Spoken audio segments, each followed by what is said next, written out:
What's up guys, welcome to Superwise. I'm John, and last night I saw Bullet Train, and it was so good.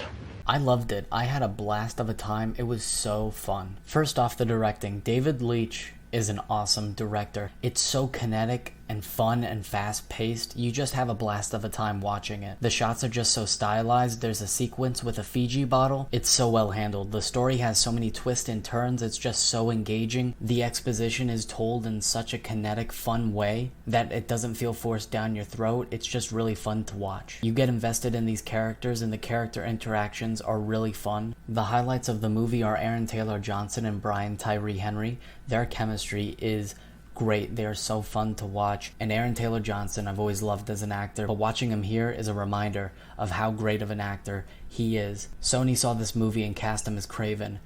We now know why, because he's great in this. Marvel Studios definitely wasted him as Quicksilver, but Aaron Taylor-Johnson and Brian Tyree Henry have a great friendship and bond, and it gets really emotional by the end of it. There's a real heart. They're the heart of the story. The cast is stacked, and they're all great. Brad Pitt, Aaron Taylor-Johnson, Brian Tyree Henry, Andrew Koji, Hiroyuki Sanada, Joey King, Michael Shannon, Zazie Beetz.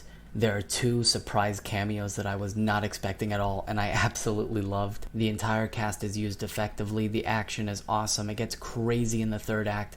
It's so awesome. And I don't know how Sony saw Bad Bunny in this and was like, yeah, we're gonna make him El Muerto, because dude doesn't have a lot of screen time, and I can't even tell if he's a good actor or not. So it's a great film if you want to have a fun time. This is the film to go out and see. Tell me in the comments down below if you've seen Bullet Train. What are your thoughts on it? Please remember to like, share, comment, and subscribe. That'll be all for me. Remember my catchphrase, guys. Stay super wise.